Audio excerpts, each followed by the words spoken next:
లోకమంతటికి ఎండ, ఇశ్రాయేలుకు మాత్రము మేఘము. చల్లని నీడ. నా తండ్రి ఎన్ని కార్యాలు చేశాడు. వారిని తరిమిన శత్రువుల్ని, ఐగుప్తుల్ని ఎర్ర సముద్రంలో నిలువున ముంచి పడేశాడు. బండ నుండి మధుర జలాలు రప్పించాడు. చేదైన మారా నీళ్ళని మధురంగా మార్చాడు. ఆకాశము నుండి మన్నాను కురిపించాడు కదయ్యా. ఏందయ్యా వాళ్ళకి చేసిన ద్రోహం? ఎక్కడయ్యా వాళ్ళకి చేసిన అన్యాయం? ఒకళ్ళ కింద బానిసల్లాగా బతుకుతున్న వాళ్ళని బయటికి తెచ్చి స్వేచ్ఛగా బ్రతికే అవకాశం ఇచ్చాడే. వాళ్ళు చెడిపోకుండా, పాడు కాకుండా హద్దులు నియమించి హద్దుల్లో విలువలు కలిగి బతకమన్నాడే. ఎక్కడ దేవుడు ద్రోహం చేసింది? ఎక్కడ అన్యాయం చేసింది? పిచ్చి మహారాజు ఎన్ని కార్యాలు చేశాడు. అన్నీ మర్చిపోయి ఈయన మాకొద్దు, మాకు లోకం కావాలి, ఐగుప్తు కావాలి అని వీళ్ళు దాన్నే కోరుకున్నారు. కడుపులో మండిపోయింది దేవుడికి. రే, నేను అసలు ఏమనుకుంటున్నానో నా తలంపులనే గుర్తుపట్టలేదు మీరు. నేను ఏమనుకుంటున్నాను, మిమ్మల్ని ఎలా చేద్దాం అనుకుంటున్నానో, ఎలా చూద్దాం అనుకుంటున్నానో, నా ఆలోచనలు, నా ఆశలు, నా ఊహలే గుర్తుపట్టలేదు. దరిద్రులు మీరు.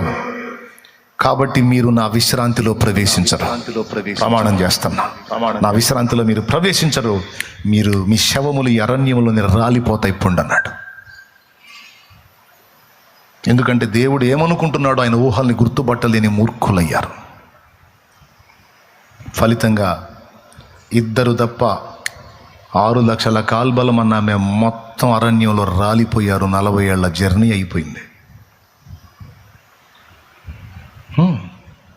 వాళ్ళ శవాలన్నీ అరణ్యంలో రాలిందాక అరణ్యంలోనే దిప్పాడు వాళ్ళని 40 ఏళ్ళు. మా పిల్లలు కొల్లపోవుదరని మీరు చెప్పారు కదా.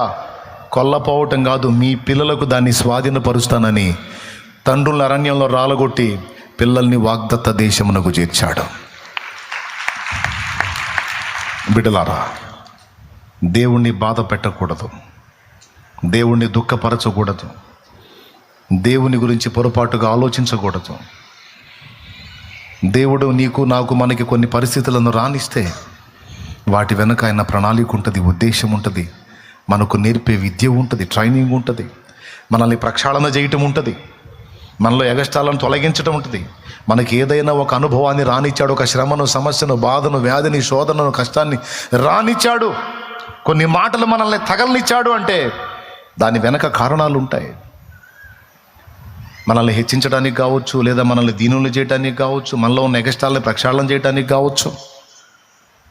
అనేక కారణాలను బట్టి కొన్ని పరిస్థితులు మన జీవితంలో దేవుడు అనుమతిస్తాడు. గుర్తుపెట్టుకో, దేవుడు అన్యాయస్తుడు కాడు, ఆయన నిన్ను ప్రేమిస్తున్నాడు.